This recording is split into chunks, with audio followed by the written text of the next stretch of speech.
ওকে, আসসালামু আলাইকুম। Good afternoon. কেমন আছেন সবাই? ভালো আছেন? আর কোনো সমস্যা নাই তো? কাজ করতে পারবেন? লাঞ্চ ভালো হয়েছে? প্রবলেম নাই না? ওকে, আমরা সকালে যে চেক পয়েন্ট করছি সেফটি আইটেম নিয়ে, পিপিই আইটেম নিয়ে, পিপিই সম্পর্কে তো আপনাদের ধারণা হয়েছে, ঠিক আছে? আমাদের পিপিই কি? Safety helmet, goggle, ear plug, uniform, safety belt and safety shoe. তাইলে কি আমরা অবশ্যই কাজ করার সময় সিপিএড যে আমরা কাজ করি, কাজ করার সময় আপনার পার্সোনাল যে প্রোটেক্টিভিটি এটা আপনার ফলো করতে হবে। কন্টিনিউ 100% সেফটি যেই পিপিই গুলো এগুলো ফলো করতে হবে। যদি আনসেফ কোনো কিছু কন্ডিশন থাকে তাহলে কি টোটালি নিষেধ। তাহলে আপনারা পার্সোনাল যে প্রোটেক্টিভিটি পিপিই গুলো যদি আপনার ভালো না থাকে তাহলে তো একটা অ্যাক্সিডেন্টের সমস্যা হইতে পারে। যেমন গগল আপনার যদি ক্লিয়ার না হয় তাহলে একটা সমস্যা হইতে পারে, আপনি চোখে দেখবেন না। যদি হেলমেট যদি প্রবলেম থাকে, ফাড়া থাকে, উপরের থেকে একটা কোনো কিছু পড়তে পারে তাহলে আপনার মাথা ইনজুরি হইতে পারেন। যদি আপনার ইউনিফর্ম ভালো না হয়, শার্ট প্যান্ট যদি পরিষ্কার না থাকে, ময়লা থাকে, তাহলে কি আপনার শরীরে এই প্রবলেম হইতে পারে।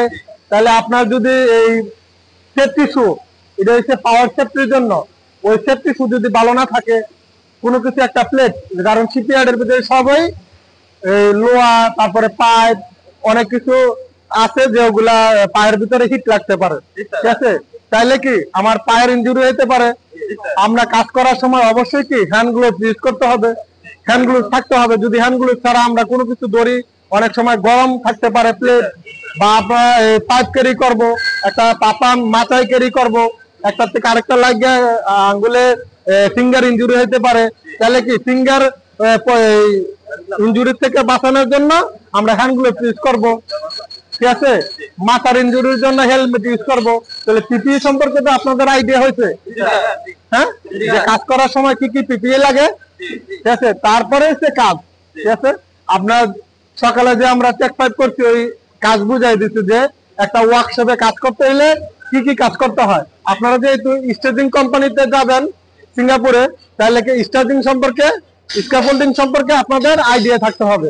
তো প্লাস হতো স্ক্যাফোল্ডিং আমাদের অ্যাকচুয়ালি 3 টাইপের হয়, ঠিক আছে? একটা হচ্ছে হ্যাঙ্গিং স্টেজিং, একটা হচ্ছে টাওয়ার স্টেজিং, আর একটা হচ্ছে কি মুভিং স্টেজিং। তো মুভিং স্টেজিং কি এক জায়গা থেকে আরেক জায়গায় ইজিলি ভাবে মুভ করা যায়। ওই যে স্টেজিং পোর্টেবল যে স্টেজিং গুলো বানানো হয় ওগুলা 4 পায়ে 4টা রুলার থাকে, চাকা থাকে। তাহলে কি এক জায়গা থেকে আরেক জায়গায় মুভ করার পরে এবং কি চাকা লক করার সিস্টেম আছে, ঠিক আছে? তো এই একটা হচ্ছে মুভিং স্টেজিং, আর একটা হচ্ছে টাওয়ার স্টেজিং, যেটা মুভ করা যায় না, এক জায়গায় ফিটিং করে এটা লং, হয়তো বা 1 তলা 2 তলা 3 তলা সামান্য এরকম ওঠা করা যায়, ঠিক আছে? আরেকটা হচ্ছে কি হ্যাঙ্গিং স্টেজিং, কোনো পায়া থাকবে না, কোনো কিছু থাকবে না, উপরে স্ট্রং পয়েন্টের থেকে বড় রোপ আছে, রোপ বা এই স্টিলের এই দড়ি, স্টিলের ইয়ে আছে, রোপের মতো আছে, ওগুলা দিয়ে টাইট আপ করার পরে হ্যাঙ্গিং ভাবে এটা বানানো হয়, ঠিক আছে? 3 টাইপের। তো এগুলো হচ্ছে এক্সাম্পল ওয়ার্কশপে হচ্ছে বেশি কাজ হয়, ঠিক আছে, ওপেন এরিয়াতে। আর যখন আপনারা শিপে কাজ করবেন তাহলে ওটা টোটালি চেঞ্জ, ঠিক আছে? ওইটা আর একটু ডিফিকাল্ট, আরো ভেরি এক্সপেন্সিভ, আরো ডিফিকাল্ট জায়গা, আরো ভালোভাবে করতে হয়। কাজ সব জায়গায় ভালোভাবে করতে হয়, কিন্তু ওইটা আর একটু বুঝে শুনে জেনে করতে হয়। কারণ একটা এক্সাম্পল, আপনি যদি শিপের উপরে কাজ করেন এক রুল ক্যাটাগরি সবকিছু এক সেফটি, আবার যদি ট্যাঙ্কের ভিতরে যান ওইটা হচ্ছে আবার আরেক সেফটি। যেমন ট্যাঙ্কের ভিতরে যদি আপনি স্টেবলিং এর কাজ করতে যান, অবশ্যই ট্যাঙ্ক অ্যাটেন্ডার ম্যান থাকতে হবে। তারপরে আপনি গ্যাস মিটার ক্যারি করতে হবে, কারণ ট্যাঙ্কের ভিতরে অনেক ধরনের গ্যাস থাকে, তাহলে গ্যাসটা আপনি চোখে দেখবেন না, ঠিক আছে? তারপরে এটা মিটার দিয়ে ধরা যায় যে এটা কি ধরনের গ্যাস আছে, অক্সিজেনের পার্সেন্টেজ কত, ঠিক আছে? নরমালি আপনি যদি ট্যাঙ্কের ভিতরে কাজ করেন, অক্সিজেনের পার্সেন্টেজ হচ্ছে 19.5 থেকে 21.5 থাকতে হবে, তাহলে আপনি ট্যাঙ্কের ভিতরে গিয়ে কাজ করতে পারবেন। তাহলে ট্যাঙ্কের ভিতরে কাজ করতে হলে একজনে গিয়ে কাজ করা যায় না, এটা বাটি সিস্টেমে কাজ করতে হয়, বুঝছেন?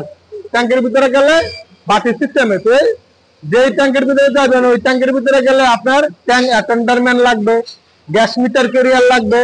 ঠিক আছে, আপনারা যারা গ্রুপিং করে 4 জন বা 5 জন